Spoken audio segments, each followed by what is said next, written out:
Sometimes the smallest warning is the one that saves your life. The first time Shadow refused to eat, Caleb Mercer thought nothing of it, just a passing mood. Maybe the long drive up the mountain or the unfamiliar silence of a place too far removed from anything resembling a town. But by the third day, the silence inside the cabin had begun to change, not louder, not sharper, just heavier, like the air itself was holding its breath and waiting for something Caleb hadn't noticed yet. Something Shadow clearly had, because the dog didn't just ignore his food. He avoided the water bowl entirely, stepping around it with careful precision, ears slightly back, amber eyes locked on its still surface as if it might move when no one was looking. And that was what unsettled Caleb the most. Not the refusal, but the attention. The way a trained German shepherd who had once detected explosives and gas leaks now treated a simple metal bowl like it carried a memory he couldn't forget. The cabin itself stood on the edge of a narrow clearing about 40 yards from.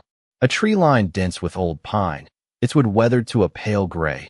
The kind of place that had been built decades ago and left to settle into the land like it belonged there more than any person ever could.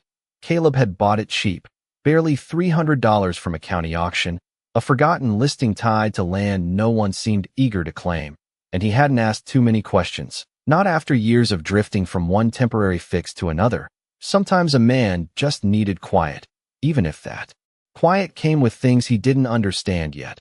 Shadow had been with him through all of it, through the nights when sleep refused to come and the days when silence pressed too hard against old memories. And Caleb trusted him in a way that didn't need explanation, which was why on the fourth evening, as the sun dipped low behind the ridge and painted the clearing in long shadows, he found himself standing still in the middle of the cabin floor, watching his dog circle the water bowl again.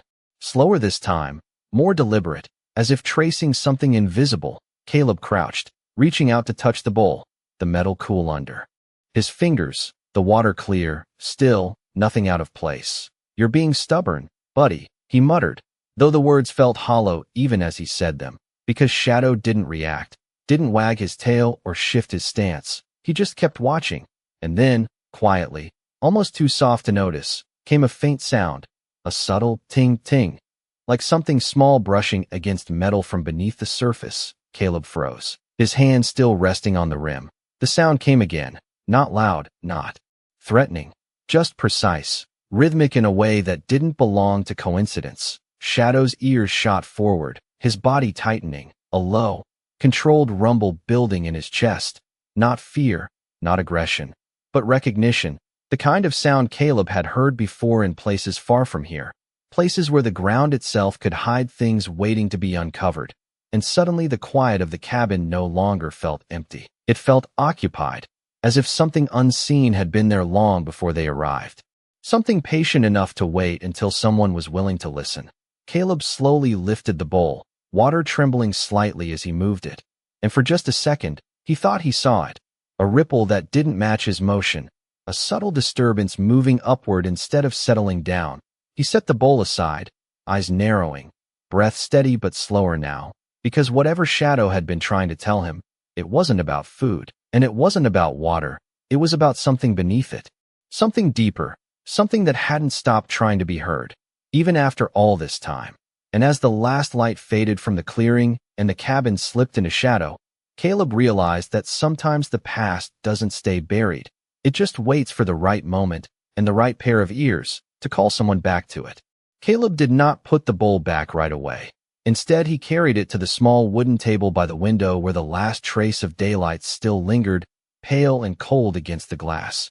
And for a long moment, he simply watched the surface, expecting it to settle, to become ordinary again. But it did not.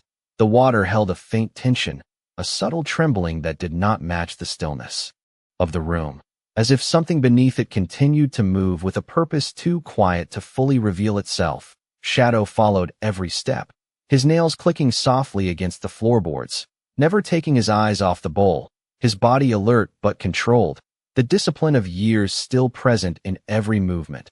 Caleb reached for a flashlight from his pack and angled the beam across the metal, the light catching the inside curve, revealing nothing at first, just clean steel and clear water. But then, as he shifted the angle slightly, he saw it, a thin distortion near the bottom, Not dirt, not rust, but something uneven, like a faint line where the reflection bent just enough to suggest depth where there should have been none. He leaned closer, breath steady.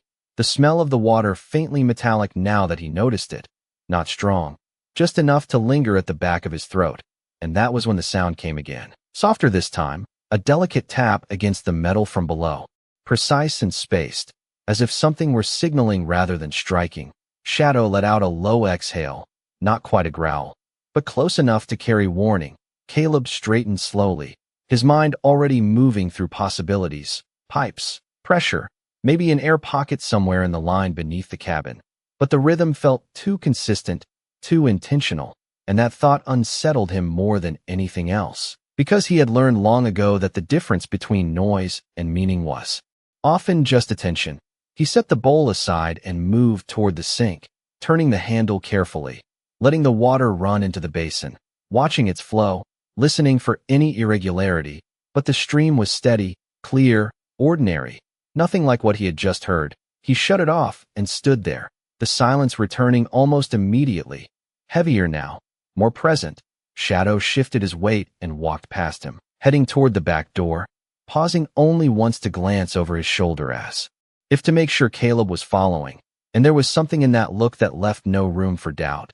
This was not finished, not even close. Caleb grabbed his jacket from the chair, pulling it on as he crossed the cabin, the wood floor creaking beneath his boots, the air cooler near the door, carrying the faint scent of damp earth from outside.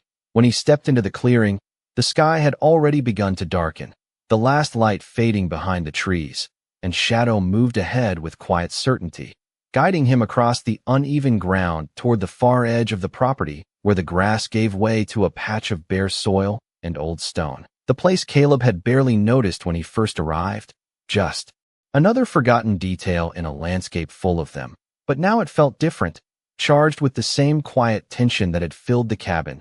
Shadow stopped beside a circular slab half sunken into the ground, its surface cracked with age, edges worn smooth by time. He lowered his head and tapped it once with his paw, then again, slower, deliberate, the same rhythm Caleb had heard in the water, and for a moment, neither of them moved. The air around them still, the forest silent, as if the world itself was waiting for Caleb to understand that whatever lay beneath that stone had not been silent by accident. It had been waiting to be found. Caleb did not answer right away, because something in his chest had already shifted, a quiet recognition that this was no longer about curiosity, but about responsibility, the kind that settles in without asking permission. He stepped closer to the circular slab, boots pressing into the damp earth, and crouched beside it, running his fingers along the cracked edge where moss had grown thick over the years. The stone was colder than the air, heavier in a way that felt deliberate, as if it had been placed not just to cover something, but to keep it sealed. Shadow stood close, his body angled toward the slab, ears forward, breathing slow and steady. Waiting, Caleb pressed his palm flat against the surface and listened, not just with his ears, but with the quiet instinct that had carried him through places where hesitation cost more than time. At first there was nothing, only the distant rustle of wind moving through the trees. But then, faint and steady, it came again, a soft pulse.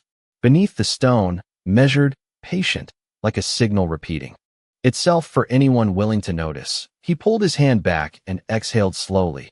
The same rhythm, the same spacing he had heard in the cabin. Not random, not natural, something was creating it, something below. Caleb stood and walked back toward the cabin, each step deliberate, his mind already working through what he would need. When he returned moments later, he carried a worn crowbar and a pair of work gloves, tools he had kept not out of necessity but habit, because a man who has rebuilt too many broken places learns to always be ready to open something that does not want to be opened. Shadow did not move as Caleb positioned the crowbar at the edge of the slab, the metal biting into the narrow gap between stone and soil. He applied pressure slowly. The first shift came with a low, reluctant scrape, the sound echoing softly into the ground beneath them. Caleb paused, listening. The pulse below did not stop. If anything, it seemed clearer now, more present, as if whatever lay beneath had felt the movement above. He adjusted his grip and pushed again, the slab lifting just enough to reveal darkness beneath. not empty, but layered, like the mouth of something long closed. Cool air rose from below, carrying a faint scent of minerals and something older, something that had not seen daylight in a very long time. Shadow stepped forward and lowered his head, not entering, not rushing, just observing with that same focused stillness that had led them here. Caleb set the crowbar aside and used both hands to shift the slab further, inch by inch until there was enough space to see clearly. Beneath the stone was a narrow shaft lined with aged concrete, descending straight down for several feet before opening into something wider. The walls marked with faint discoloration, not damage, but time itself leaving its signature. And there, mounted just below the edge, half hidden in shadow, was a small metal fixture, circular, about the size of a pocket watch, its surface worn, but intact, and at its center a tiny indicator moved with quiet precision, tapping gently against the casing at regular intervals. The source of the sound, the same sound that had traveled through water and would to reach them. Caleb leaned closer, the beam of his flashlight cutting through the darkness, revealing more of the shaft below, the faint outline of a ladder built into the wall, metal rungs spaced evenly, leading down into a chamber that extended beyond the reach of the light. And for a moment he simply stood there, not afraid, not uncertain, just aware that whatever this place was, it had been built with intention, and it had been waiting long before he ever arrived. Shadow let out a soft breath and sat beside the opening, calm now, no longer warning, as if the message had been delivered and the choice belonged to Caleb alone. And as the steady tapping continued beneath them, marking time in a place that had forgotten everything else, Caleb realized that some signals are not meant to be ignored. They are meant to be followed, no matter how long it takes to understand where they lead. Caleb did not rush the decision. He had learned long ago that moving too quickly into the unknown often revealed less than it concealed.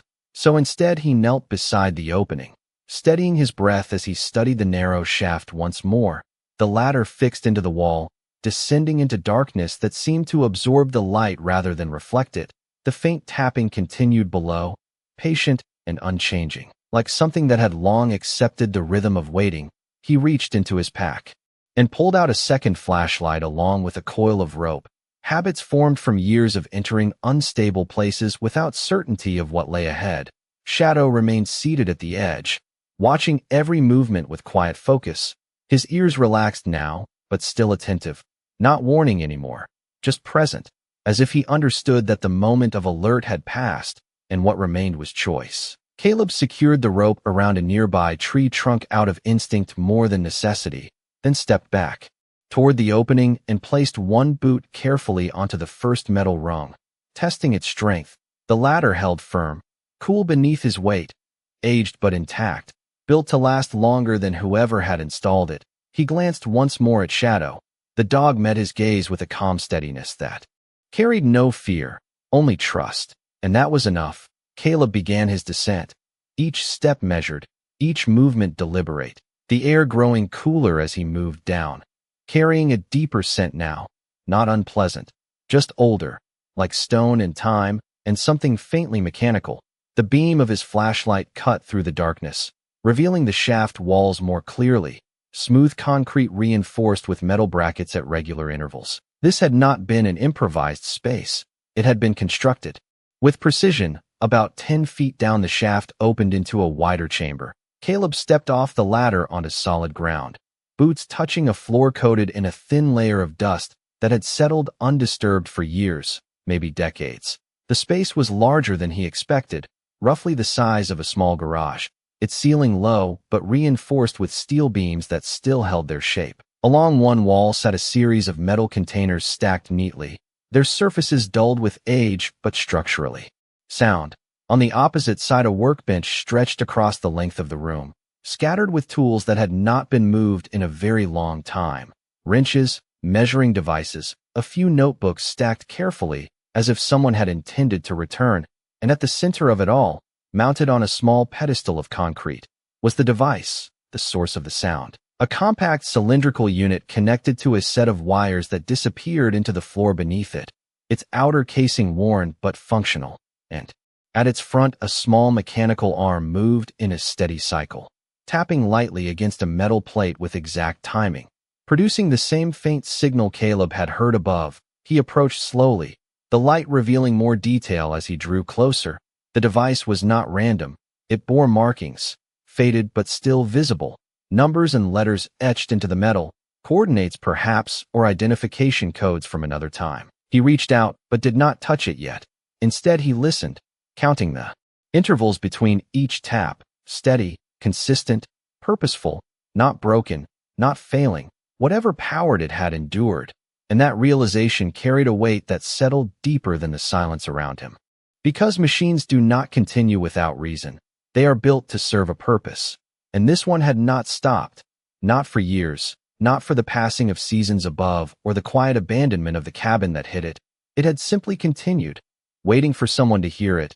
Caleb exhaled slowly, the sound of his breath echoing faintly against the walls, and for the first time since he arrived at the cabin, he felt something shift inside him, not fear, not even curiosity, but recognition.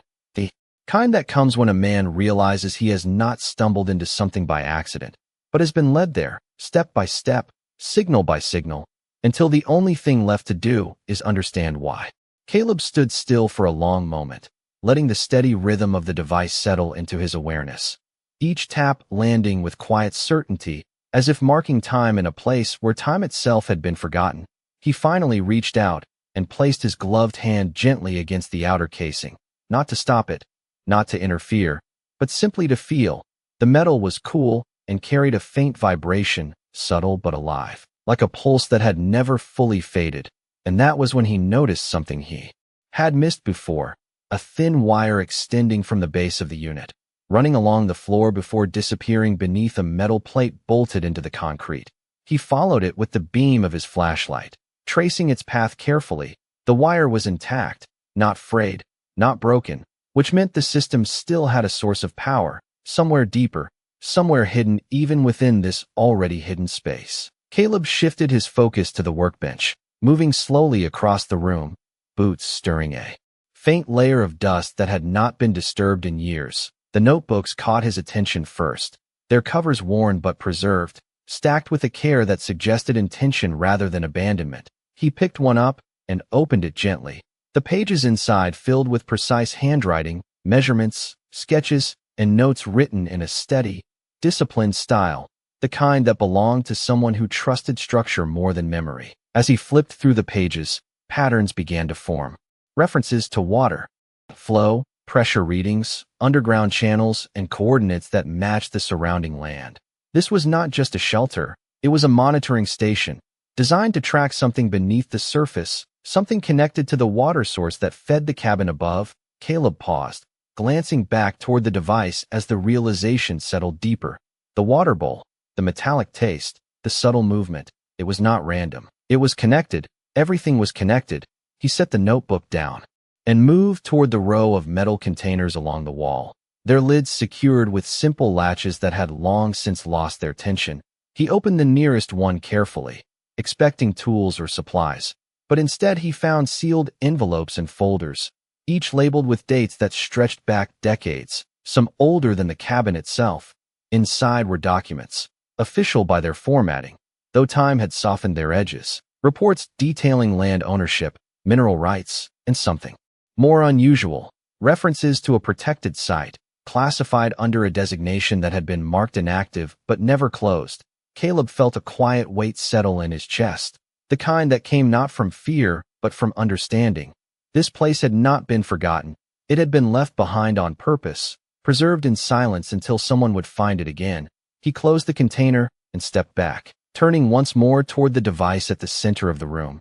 The tapping continued, unchanged, patient as ever, and for the first time he noticed a small inscription etched into the side of the pedestal, faint but legible under the beam of his light, a simple line of text that had endured the same years as everything else around it. Maintain the signal until received. Caleb read it quietly, the words settling into the silence around him, and in that moment the purpose became clear. This was never meant to stay hidden forever. It was meant to call out, to reach someone, not just anyone, but the one who would listen, the one who would follow the smallest sign without dismissing it. And above him, somewhere beyond the layers of earth and wood, Shadow waited. The one who had heard it first, the one who had refused to ignore it. And Caleb understood then that sometimes the truth does not arrive loudly or all at once. Sometimes it comes as a quiet signal, repeating itself over years, waiting for the moment when someone finally decides to answer. Caleb remained in the chamber longer than he realized. The steady tapping of the device no longer just a sound, but a presence that seemed to settle into the rhythm of his own breathing. And for a moment he considered leaving everything exactly as it was, sealing the slab back in place, and walking away with nothing more than the knowledge that something existed beneath his feet. But that was not who he had become, not after everything he had seen and everything he had learned about unfinished signals and the cost of ignoring them. He returned to the workbench and gathered the notebooks carefully, along with a small folder of documents that appeared most intact. Then he traced the wire once more to the metal plate in the floor, crouching beside it as he examined the bolts. They were older but not rusted through, suggesting the system had been maintained at least until the moment it was sealed. He removed the first bolt slowly, then the next, the metal giving way with a low creak that echoed softly through the chamber. When the final bolt loosened, he lifted the plate just enough to peer beneath it, revealing a secondary compartment recessed into the concrete. Inside was a compact power unit, its casing marked with the same faded identification codes as the device above. A small indicator light still glowed faintly, not bright, not strong, but steady, the source of endurance. Whatever energy remained had been conserved carefully, enough to keep the signal alive all these years. Caleb let out a slow breath, the realization deepening that this place had not been abandoned in failure. It had been left in trust. He replaced the plate without fully securing it, not yet ready to close what had finally been opened, and turned back toward the ladder. The chamber seemed different now, not just hidden but purposeful, as if every object within it had been waiting for acknowledgement. He climbed back up, each rung carrying him closer to the surface, the air growing warmer, lighter, and when he emerged into the fading evening, Shadow was already standing, tail low but steady, watching him with that same quiet awareness. Caleb stepped out onto the ground and paused, letting the open air settle around him. The forest had grown darker, the first hints of night stretching between the trees, but it did not feel empty anymore.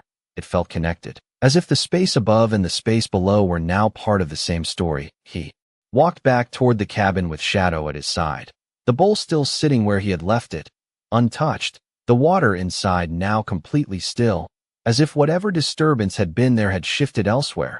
Caleb set the notebooks on the table and looked at the bowl for a long moment before emptying it into the sink and filling it again from a separate container he had brought with him. Clean water. Unaffected, Shadow approached slowly, sniffed it once, then began to drink, not rushed, not hesitant, just certain, and that was all Caleb needed to know. The signal had not been about danger, it had been about direction, about leading him from the surface to something buried, something waiting, and now that it had been found, the warning had become something else, something quieter, something resolved. Caleb sat down in the chair by the window, the notebooks resting within reach, the forest outside settling into night. And for the first time since arriving, the silence inside the cabin no longer felt heavy. It felt complete, as if a conversation that had been waiting for years had finally been answered. And somewhere beneath the ground, the steady tapping continued, not louder, not softer, but unchanged, because some signals are not meant to end when they are heard. They are meant to continue, for the next person who might one day listen.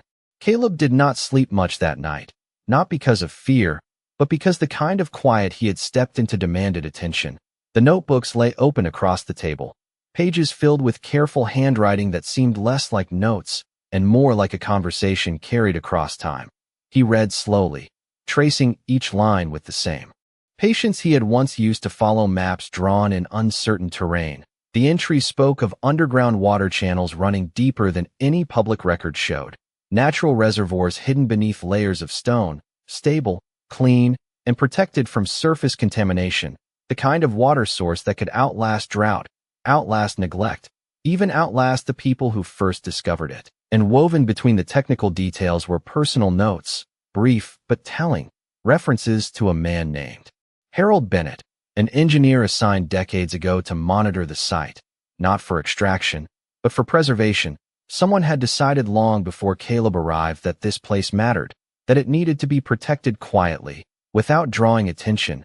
As the night stretched on, Caleb found a folded document tucked between two pages, its edges worn but intact. He opened it carefully and read the contents under the dim light. It was a deed, not just for the cabin above, but for the land surrounding it, extending far beyond the clearing and into the forest itself, marked with coordinates that matched the notes in the journals. The ownership had never been transferred publicly.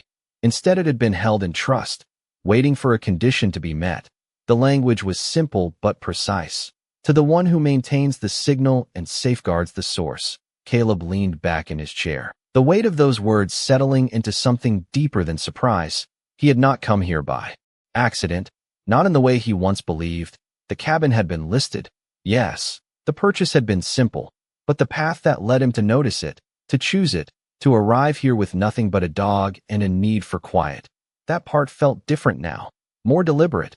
Shadow lay near the door, resting but not fully asleep, his ears twitching occasionally as if still listening for something beyond the range of human hearing. Caleb closed the notebook and stood, walking to the window. The forest outside was still, wrapped in darkness that felt calm rather than empty. Somewhere beneath the ground the signal continued, steady and unchanged, but now it carried meaning, not just a call, but a responsibility. He stepped outside into the cool night air, the scent of pine and earth grounding him in the present. And for a moment he simply stood there, looking out across the land that had been waiting long before he arrived.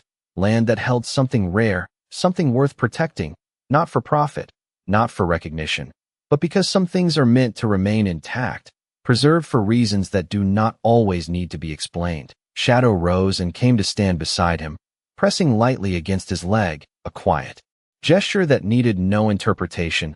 Caleb placed his hand on the dog's head, fingers resting in the thick fur, and nodded once, not to the dog, but to the understanding that had finally taken shape. He would not walk away from this. He would not treat it as a discovery to be passed on or exploited.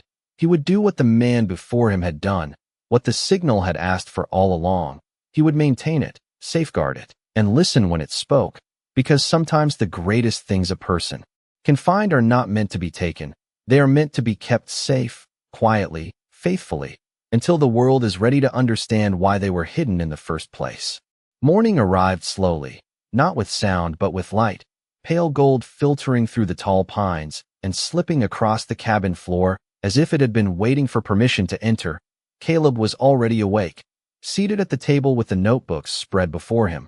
The pages no longer just records but instructions, quiet guidance left behind by someone who understood that not every responsibility comes with an audience. He moved carefully through the notes again, this time not as a reader but as a caretaker, marking the sections that detailed the system below, the flow of water, the maintenance of the signal, the balance that had to be preserved between what was seen and what remained hidden. Shadow lay near the doorway, head resting on his paws, watching without tension now, the alertness of the past days replaced by something steadier, as if the purpose that had driven him had settled into completion. Caleb stood and stepped outside, the air crisp and clean, carrying the faint scent of damp earth and pine. The clearing looked the same as it had the day before, unchanged, quiet, almost ordinary, and yet nothing about it felt the same. He walked toward the stone slab at the edge of the property, his steps measured, not rushed. When he reached it, he paused, listening, not for the tapping, but for the absence of urgency, and what he found instead was calm, the kind that comes when something has been acknowledged and no longer needs to call out as loudly. He crouched and adjusted the slab, not sealing it completely, but placing it with care, allowing space for air, for access, for continuity. Then he returned to the cabin and gathered what he needed, tools, a small container, and one of the notebooks, moving with the quiet efficiency of someone who had already accepted what came next. The descent into the chamber felt different in daylight, the same steps, the same ladder, but without hesitation, as if the unknown had already introduced itself and no longer needed to prove anything. Below, the device continued its steady rhythm, unchanged, reliable. Caleb approached it with a new understanding, not as something to uncover, but as something to maintain. He checked the connections, tightened what had loosened, cleaned the surface gently, not to alter it, but to preserve it. The power unit beneath the floor still held its faint glow, and he made note of its condition, the levels, the signs that would matter over time. This was not a task for a single day. It was a commitment that would stretch forward, measured not in urgency, but in consistency. When he finished, he stood in the center of the chamber and looked around once more. The tools, the containers, the space itself, it no longer felt abandoned. It felt entrusted, and that changed everything. When he climbed back up into the open air, Shadow greeted him not with excitement, but with quiet approval, a simple presence at his side that needed no words. Caleb returned to the cabin and set the notebook beside the others, then poured fresh water into the bowl again. Watching as it settled, still, clear, undisturbed, Shadow stepped forward and drank without hesitation, then lay down nearby, resting fully now, the kind of rest that only comes when there is nothing left to warn about. Caleb sat by the window, looking out at the trees, the land stretching beyond what he could see, and for the first time, the future did not feel uncertain. It felt defined in the simplest way possible, one day at a time, one signal at a time, one quiet act of care repeated without the need for recognition. Because sometimes the most important things a person does are the ones no one else ever sees, and yet they matter all the same. Days settled into a rhythm that felt both new and familiar, as if Caleb had stepped into a life that had been waiting quietly for him to arrive. The mornings began with light spilling through the trees and the soft sound of Shadow moving across the cabin floor. No longer restless, no longer watching for danger, just present, steady, at peace. Caleb would check the water first, always the water, not out of fear, but out of respect for the signal that had led him here. The bowl remained clear, still, unchanged, and each time Shadow drank without hesitation, it felt like a quiet confirmation that what needed to be found had already been uncovered. After that, Caleb would walk the clearing, his boots tracing the edges of land that now carried meaning beyond ownership. He learned its contours slowly, the rise of the ground toward the east, the subtle shift in soil near the stone slab, the way the wind moved differently along the tree line. Small details that might have gone unnoticed before but now felt like part of a larger conversation, one he was finally learning how to hear. He maintained the chamber below with the same care, descending each day or every other day depending on what the notebook suggested, checking the device, listening to its steady tapping, adjusting what needed attention, never forcing change, only preserving balance. The power unit continued to hold, its faint glow unwavering. And Caleb began to understand that endurance was not always about strength. Sometimes it was about consistency, about doing the same quiet thing over and over without letting it fade. Weeks passed, then longer, time measured not by urgency, but by routine, and in that routine Caleb found something he had not expected, not excitement, not even purpose in the way he once defined it, but something steadier, something that did not rise and fall with circumstance. It simply remained. One afternoon, as the sun rested high above the clearing, Caleb sat on the cabin steps with Shadow beside him, the forest stretching out in calm silence, and he realized that the place no longer felt like something he had discovered. It felt like something he belonged to, not in a way that could be written in documents or proven in records, but in the quiet understanding that he had chosen to stay, to listen, to care for something that asked for nothing in return except presence. Shadow shifted slightly and leaned against his leg, the same simple gesture as before, and Caleb rested his hand on the dog's head, fingers moving slowly through the thick fur, the bond between them unchanged, yet somehow deeper, because it had led them here, to this moment, to this life, beneath them, far below. The surface, the steady tapping continued, unchanged by seasons, unchanged by time, a signal that no longer needed to call out loudly, because it had already been heard, and Caleb understood now that not every discovery is meant to be shared, not every truth is meant to be revealed to the world. Some are meant to be kept, protected, carried forward quietly by those who are willing to listen when others would walk past. As the light softened and the shadows grew longer across the clearing, Caleb remained there, not searching, not waiting, just present. And in that stillness there was a kind of peace that did not need explanation, a quiet certainty that he had not been looking for anything when he arrived. And yet somehow, He had found exactly what he needed, because sometimes the world does not give answers all at once. Sometimes it places a small signal in your path, something easy to ignore, something easy to dismiss, and waits to see if you are willing to follow it, one step at a time, until it leads you somewhere you were meant to be all along.